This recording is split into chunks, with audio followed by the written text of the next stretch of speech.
علیکم. وعلیکم السلام.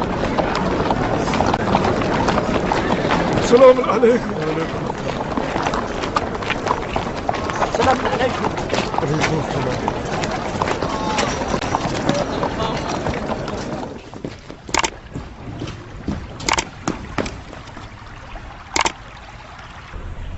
درود ہو اس پر جو ہے قدرت اللہ، حضرت ذل اللہ جناب عبید اللہ. انشاءاللہ کرسی پر ہیبت اللہ اور نظر آئے سیف اللہ. شکر اللہ کہ بیماری دور ہوئی اور بحمدللہ خیر و عافیت برقرار ہوئی. یہ اللہ سے متصل چند القاب خلیفۃ اللہ کے لیے بھی لکھ بھیجو عمر سعد، تاکہ بفضل اللہ کوئی عنایت اللہ ہو جائے اور انشاءاللہ وہ تمہارے لیے عمارت رے کا حکم دے دے. ذلیل اللہ وہ شخص جو آپ سے منہ پھیرے. امیر تو میدان سخن میں بھی بے مثال ہیں اور اس حقیر کے جیسے لوگ تو آپ کی جوتی کے برابر بھی نہیں. میں بہت مسرور ہوں کہ آپ کو حشاش بشاش اور خوش دیکھ رہا ہوں. امید ہے کہ انشاءاللہ آپ ایسے ہی ہنستے مسکراتے اور بلاؤں سے دور رہیں گے. آمین یا رب العالمین. پیر کے لنگڑانے کے باعث سیاست کے قافلے سے پیچھے رہ گئے ہیں. کیا خبریں ہیں؟ کہاں کی خبریں امیر؟ ہر جگہ کی، شام کی، عراق کی اور حجاز کی. عراق تو آپ کے سائے تلے امن و امان سے لبریز ہے. بن حریث تمام کاموں کو انجام دے رہا ہے اور حال ہی میں کچھ باتیں ان شیعوں کے بارے میں جو خود کو تواب کہتے ہیں. یقیناً بن حریث نے ان کی خبر آپ کی سماعت کی نظر کی ہوگی. توابین؟ توابین سلیمان کے ارد گرد جمع ہونے والے لوگ ہیں. بن حریث ان کی ایک ایک باریکی سے واقف ہے اور اس نے ان پر کڑی نظر رکھی ہوئی ہے. ایک ہاتھ خفیہ مجلس سے عذاب برپا کی ہے انہوں نے اور گریا کر کے اپنے کاموں پر لوٹ گئے. بن حریث آپ کو ہر چیز سے باخبر کرنا چاہتا تھا، میں نے اسے منع کر دیا. کیوں منع کیا تم نے اسے پگلے؟ آپ کی طبیعت ٹھیک نہیں تھی، ڈر تھا کہ کہیں یہ خبر سن کر مزید بگڑ نہ جائے. طبیبوں نے آپ کو بری خبر سنانے سے منع کیا تھا. عمر سعد نے بھی احتیاط نہیں کی. مجھے ڈر تھا کہ آپ غصے میں آ جائیں اور پھر زخم بگڑ جائے. ان توابین کا کیا کہنا ہے؟ کیا دعویٰ ہے ان کا؟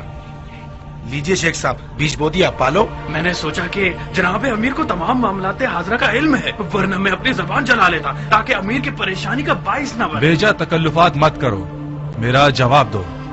میں نے پوچھا توابین کیوں کر توابین اس ہے؟ دلیل کی بنا پر توابین ہے کہ وہ اپنے آپ کو گناہگار جان کر توبہ کر رہے ہیں. توابین کا یہ کہنا ہے کہ انہوں نے حسین ابن علی کے معاملے میں کوتاہی کی ہے اور ان کی مدد نہیں کی، یعنی مصیبت کی ہے، لہٰذا وہ افسوس اور توبہ کر رہے ہیں. اور پھر وہی ہوا جو جناب معقل نے فرمایا. ایک مجلس عذاب برپا کی تھی انہوں نے اور نادم ہو کر گناہ کا اقرار کیا تھا. ابھی تک کسی کو نہیں معلوم کہ ان کا ارادہ کیا ہے.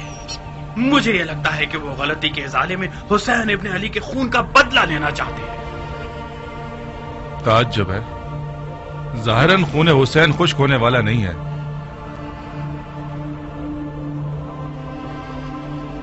تواب ایک خطرناک شے ہے، اگر یہ پھیل جائے تو اسے سنبھالا نہیں جا سکتا. اس سے پہلے کہ یہ لوگ کچھ کریں ہمیں ان کو نیست و نابود کرنا ہوگا. امیر، مجھے سلیمان اور اس کے ساتھیوں کا کوئی خوف نہیں ہے، مجھے مختار کا خوف ہے جو مکے میں سپہ سالار بن گیا. مختار مختار مختار، اس نام کو سننا میرا خون کھولا دیتا ہے. خدا تمہیں بن بہنوئی کا کر دے عمر، تم نے اس قدر مختار مختار کیا ہے کہ اب ہم بھی اس کا نام سننے سے بپڑ جاتے ہیں. مختار مکے میں ہے، اسے توابین کے لشکر کوفہ سے کیا واسطہ ہے؟ عرض کر رہا ہوں سرکار، مختار نے مکے میں عبداللہ ابن زبیر سے بیعت کی ہے. کیا واقعی مختار نے آل زبیر سے بیعت کر لی ہے؟ جی امیر، واقعی ایسا ہے. یہی خبر سنانے کے لیے تو میں حاضر ہوا ہوں. یہ خبر بالکل مستند اور تازہ ہے، آج صبح ہی مجھے ملی ہے. ابن زبیر کہاں اور مختار کہاں؟ ان دونوں کا تو آپس میں کوئی جوڑ ہی نہیں بنتا. ایک آل علی کے سائے کو بھی تیر سے مار دیتا ہے اور ایک ان کی محبت میں سینہ پیٹتا ہے. مجھے بعید لگتا ہے ممکن ہے یہ خبر آل زبیر کا دھوکہ اور جھوٹ ہو.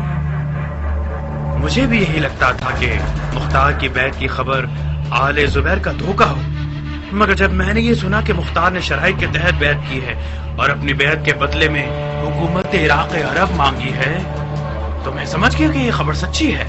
عراق عرب کی حکومت مانگی ہے؟ جی امیر. ابن زبیر نے دے دی ہے؟ جی ہاں، ایک لکھے ہوئے حکم کے تحت عراق عرب مختار کو بخش دیا گیا ہے.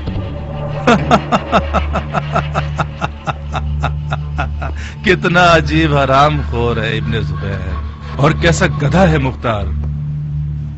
اگر یہ خبر صحیح ہے تو جاؤ اور پرسکون ہو کر سو جاؤ عمر، اور مختار کا فاتحہ ابھی سے پڑھ لو۔ میں تو سوچ رہا تھا کہ مختار ان باتوں سے زیادہ تیز اور ہوشیار ہوگا۔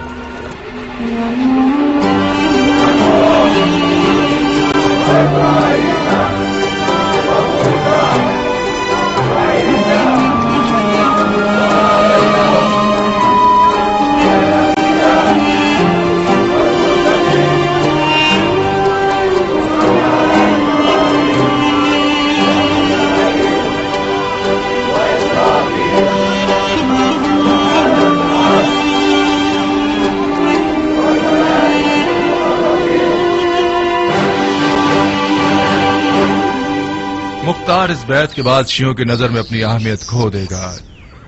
یہ مت بھولنا کہ آل زبیر آل علی کے بہت پرانے دشمن ہیں۔ دوسری بات، مختار نے حکومت عراق کی شرط رکھ کے دراصل اپنی ہی موت کی رضامندی دے دی ہے۔ آل زبیر اپنی حکومت کا دعوے دار سمجھیں گے اور یزید کا خطرہ ٹلتے ہی اس کا خاتمہ بالخیر کر دیں گے۔ تیسری بات، ابن زبیر لشکر شام کے خطرے کے تحت مختار کو لالچ دے کر اپنی طرف بلانا چاہتا ہے، یعنی لشکر شام کا خطرہ اس کے لیے سنجیدہ ہے۔ مجھے بعید لگتا ہے کہ مختار اور ابن زبیر مکے کے عنقریب ہونے والی جنگ سے زندہ بچ سکیں گے، تو پھر بہتر ہے کہ ہم علوی توابین کے مسئلے پر غور کریں اور مختار زبیری کو بھول جائیں۔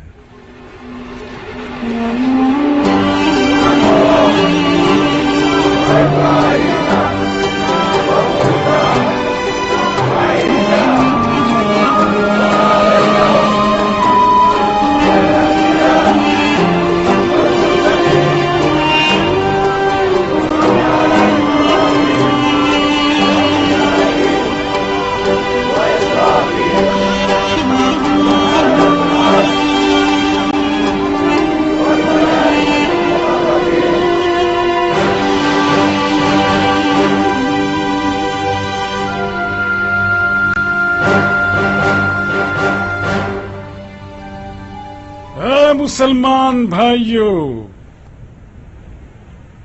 آپ سب مختار کی درایت، حسب و نسب، مہارت اور ہیبت سے بخوبی واقف ہیں، اور اس کے علاوہ اس کی ذہانت سے بھی مرحبا آپ لوگوں پر کہ آپ سب نے بغیر کسی بخل اور پوری رغبت کے ساتھ اس کی سپہ سالاری قبول کر لی۔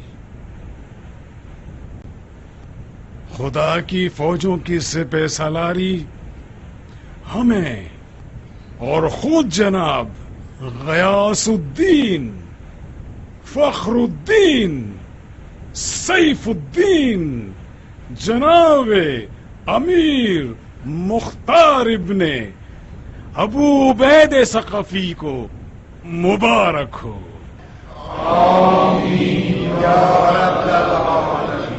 سپہ سالاری مختار نے آج مجھے سپہ سالاری ابو عبید کی یاد دلا دی، جو زمانہ خلیفہ ثانی حضرت عمر ابن خطاب ان کے دور میں شاہ ساسانی کے ہاتھی والے لشکر سے لڑنے کا پیاسا تھا، اور اس نے اپنے ایمان اور تلوار کی طاقت سے ان کے بے شمار لشکر کو زمین بوس اور شکست سے ہم کنار کر دیا۔ اللہ اکبر۔ آج مختار اسی باپ کا میراث کھانے والا ہے، اور لشکریان یزید شاہ سفیانی اس کے مقابلے پر ہیں، جو کہ اپنی تعداد، عادات و حرکات اور کبر و غرور کے لحاظ سے یزدگرد شاہ ساسانی کے لشکر کے بال برابر بھی نہیں.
خلیفۃ المسلمین امیر المومنین یزید ابن معاویہ ابن ابو سفیان پر میں ایک خبر لے کر آیا ہوں خلیفہ کے لشکر کے سپہ سالار جناب حسین ابن نمیر کے لیے. حسین ابن نمیر میں ہوں. خوش آمدید سالار. نزول قرآن کی سرزمین پر خوش آمدید. پورا عالم آیات الہی سے بھرپور ہے اور حرم کی حرمت کو حرم کا متولی سنبھالتا ہے. کہیں تم اس لیے تو نہیں آئے کہ شام کے لشکر کو ابرہا کے لشکر سے قیاس کرو؟ ہرگز نہیں سالار. اس لشکر کی مثال تو لشکر رسول خدا کی سی ہے جو فتح مکہ کے لیے آیا تھا. یہ لشکر بھی خانہ کعبہ کی نجات کے لیے آیا ہے. تمہارا پیغام کیا ہے اور کس کی طرف سے ہے؟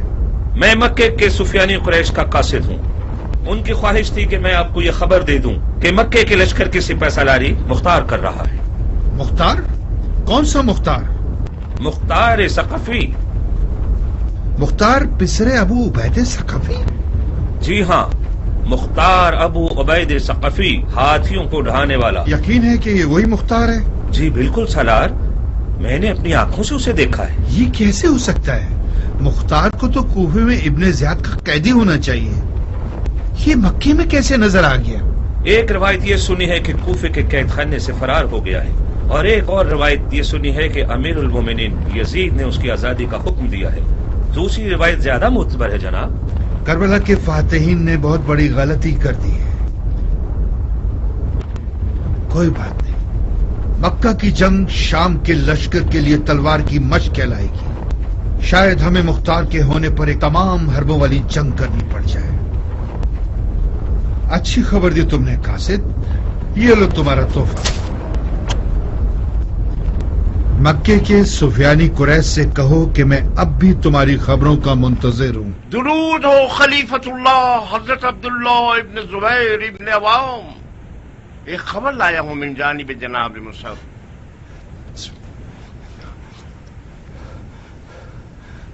مکے کی الہی فوج میں ید اللہ مختار ہے اور عین اللہ مصعب ہے. ان دونوں کے نام سے لشکر یزید شاہ کی اصل لرز جائے گی. ہم سن رہے ہیں. سنو بھائی. معافی چاہتا ہوں جناب خلیفہ سے، خبر صرف محرم کے لیے ہے. نہ محرم اس محفل میں کوئی نہیں ہے. ظاہر ہے کہ یہاں کوئی اجنبی نہیں ہے، سب اپنے ہیں اور محرم ہیں. مگر ناچیز کو یہ حکم ہے کہ مصعب کا پیغام صرف جناب خلیفہ کو پہنچاؤں.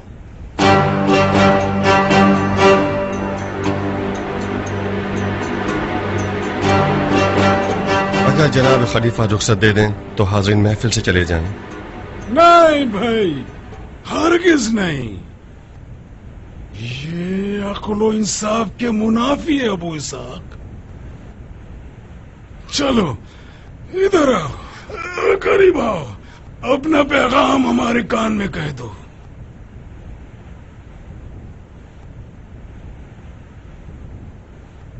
شام کے لشکر نے کوہ کے قریب ڈیرا ڈال لیا ہے. ان کی تعداد اور تجہیزات تصور سے بالا ہے. مشورہ دوں گا کہ کسی بھی صورت مکہ اور خانہ کعبہ کو مت چھوڑیے گا. اور اس کے علاوہ مختار کا نام جیسا کہ آپ نے سوچا تھا بہت مشہور ہے. شام کے لشکر میں مختار کے نام سے کھلبلی مچ گئی ہے.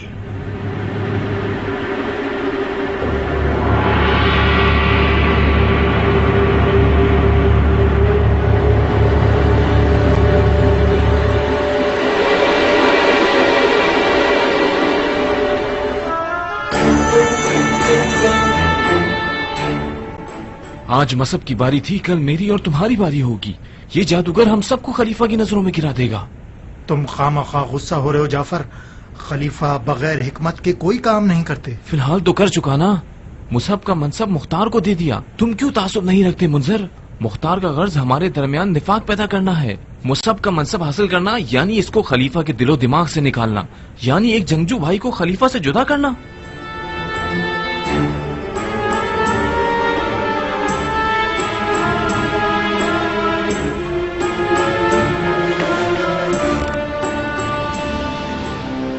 یہ کیسی آگ لگائی ہے تم نے مختار؟ بانو خاشر کہاں ہیں آپ؟ جناب خلیفہ دسترخوان پر بیٹھے ہوئے مستقل پوچھے جا رہے ہیں میری خالہ کہاں ہے، میری خالہ کہاں ہے. جلدی کرو کہیں کھانا ٹھنڈا نہ ہو جائے. زبیدہ تم اس نئے سردار کو جانتی ہو؟ چھوٹتی اڑتی باتیں اس کے بارے میں سنی ہے میں نے. کوئی نامی گرامی لڑاکو مرد ہے، اور کیوں نہ ہو ہاتھیوں کو ڈھانے والے سردار کا بیٹا ہے. آؤ میرے ساتھ، آؤ زبیدہ.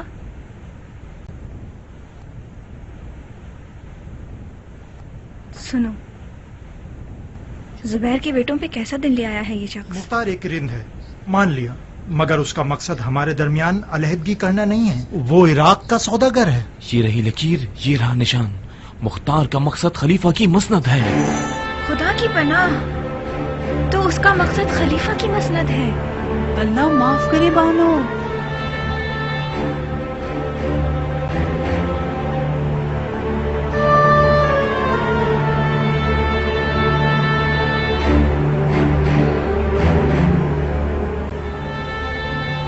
جائے وہ ہاتھ جو خلیفہ کی مسند کی طرف بڑھے. الہی آمین. جعفر کی یہ فضول باتیں صرف حسد پر مبنی ہیں. تو ظاہر ہے کہ وہ جوان ہے بانو، اس کا حق بنتا ہے. مصب کو بھی اگر پتہ چل جائے کہ مختار نے اس کی جگہ لے لی ہے تو اس کا خون بھی کھول جائے گا. تو پھر بتاؤ کہ منزل کیوں حسد نہیں کرتا؟ کیونکہ اس کی خاشہ جیسی بیوی ہے. آپ نے اپنے شوہر کو حسد نہیں سکھایا. مگر منزل کو مختار سے ڈرنا چاہیے. مختار مختار مختار، یہ آدمی آیا نہیں کہ سب کو بے چین کر دیا ہے. اس نے خلیفہ کا دل و ایمان جیت لیا ہے. اس کی اجازت کے بغیر خلیفہ پانی نہیں پیتا. زبیدہ کچھ غلط ہی کر رہی ہو. جناب خلیفہ دسترخوان پر کس کا انتظار کر رہے ہیں، مختار یا خاشیہ؟ وہ تو ظاہر سی بات ہے بانو، وہ خالہ خاشیہ کے انتظار میں ہے. چلو.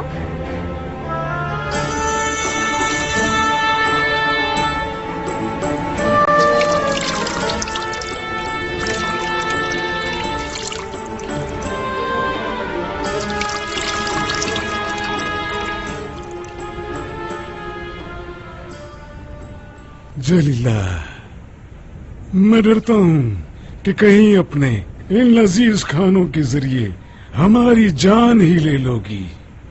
میں اپنے کھانوں کی وجہ سے آپ کی کنیز بنی ہوں. آپ کے نکاح میں آئی تاکہ آپ کے پیٹ تک رسائی حاصل کر سکوں. میں نے شرط اس لیے لگائی تاکہ شرمندہ نہ ہونا پڑے. تو پھر گلہ مت کرو. آپ کی دشمن شرمندہ ہوں. میں نے گلہ تو نہیں کیا. جب مرد کھاتا پیتا شخص ہو تو بیوی کو موٹا کر دیتا ہے. میں بھی بالکل آپ ہی کی طرح مزیدار کھانوں کی عاشق ہوں. جلیلہ، میری نظر میں کچھ کمزور نظر آ رہی ہو. میں بہت مشکور ہوں کہ خلیفہ کو اپنی کنیز کے موٹاپے اور کمزوری کا دھیان ہے.